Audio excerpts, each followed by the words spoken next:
വളരെ എളുപ്പത്തിൽ തയ്യാറാക്കാൻ പറ്റിയ ഗോതമ്പ് പായസത്തിൻ്റെ റെസിപ്പിയാണ് ഇന്ന് ഞാൻ കാണിക്കുന്നത്. ഫുള്ളായിട്ടുള്ള ഗോതമ്പാണ്. ഗോതമ്പ് മൂങ്ങി കളഞ്ഞത് അലീസൊക്കെ ഉണ്ടാക്കാൻ പറ്റിയ ഗോതമ്പ് ആണ്. അപ്പോൾ ഇത് എങ്ങനെ ചെയ്യുന്നതെന്ന് നോക്കാം. 1 കപ്പ് ഗോതമ്പാണ് എടുത്തിരിക്കുന്നത്.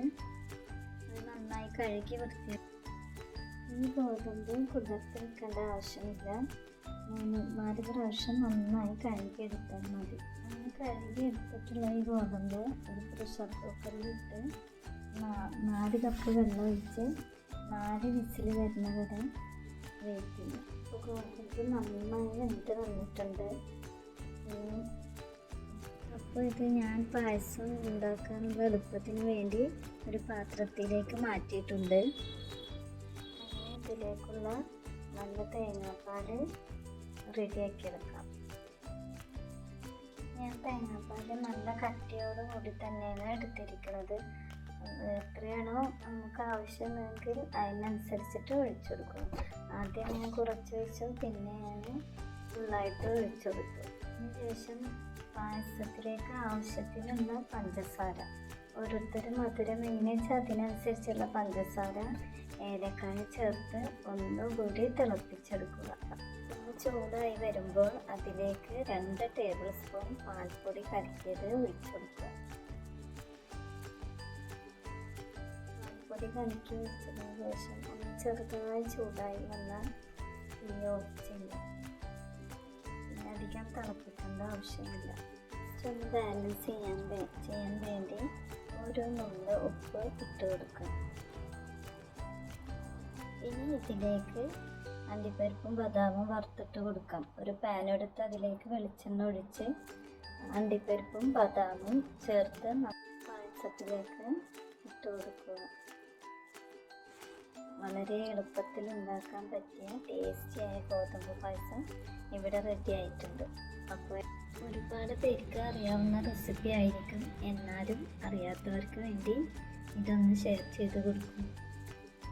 വളരെ എളുപ്പത്തിൽ ഉണ്ടാക്കാൻ പറ്റിയ ടേസ്റ്റി ആയിട്ടുള്ള ഗോതമ്പ് പായസം ഇവിടെ റെഡി ആയിട്ടുണ്ട്.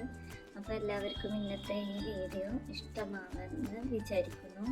ഈ വീഡിയോ ഇഷ്ടമായാൽ ലൈക്ക് ചെയ്യാനും കമൻറ്റ് ചെയ്യാനും മറക്കരുത്.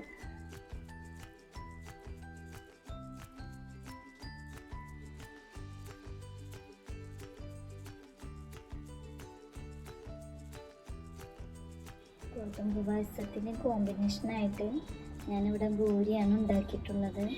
അപ്പോൾ ഭൂരിയും ഗോതമ്പ് പായസം നല്ല ടേസ്റ്റാണ്. അപ്പോൾ നമുക്ക് ഭൂരി ഉണ്ടാക്കുന്ന റെസിപ്പി നോക്കാം. 1 കപ്പ് ഗോതമ്പ് മാവ്, 1/4 കപ്പ് റവ, ആവശ്യത്തിനുള്ള വെളിച്ചെണ്ണ, 1 നുള്ളു ഉപ്പ്, വെള്ളം ചേർത്ത് നന്നായി കുഴച്ചെടുക്കുക. മാവ് നന്നായി കുഴച്ചതിന് ശേഷം ഒരു 10 മിനിറ്റ് റെസ്റ്റ് ചെയ്യാൻ മാറ്റി വെക്കുക. 10 മിനിറ്റ് കഴിഞ്ഞതിന് ശേഷം മാവ് എടുത്ത് ഓരോ ഉരുളകളാക്കി എടുത്ത് പ്രസ്സിൽ ഒന്ന് പരത്തിയെടുക്കുക. പരത്തിയെടുത്തത് വെളിച്ചെണ്ണയിൽ ഫ്രൈ ചെയ്തെടുക്കാം. നല്ല ക്രിസ്പി ആയിട്ടുള്ള ഒട്ടും എണ്ണ പൊടിക്കാത്ത പൂരി ഇവിടെ റെഡി ആയിട്ടുണ്ട്. ഇതുപോലെ തന്നെ എല്ലാ പൂരിയും ഫ്രൈ ചെയ്തെടുക്കാം. നല്ല ടേസ്റ്റിയും ക്രിസ്പിയുമായിട്ടുള്ള പൂരി റെഡി ആയിട്ടുണ്ട്. പൂരിയും പായസവും ഇവിടെ റെഡി ആയിട്ടുണ്ട്. ഇങ്ങനെ കഴിച്ചൊന്ന് നോക്കൂ, നല്ല ടേസ്റ്റിയാണ് പൂരിയും പായസവും കൂട്ടി കഴിക്കാൻ. അപ്പോൾ ഈ വീഡിയോ ഇഷ്ടമായാൽ ലൈക്ക് ചെയ്യാനും കമൻറ്റ് ചെയ്യാനും മറക്കരുത്. അടുത്തൊരു വീഡിയോയുമായി വരുന്നത് വരെ.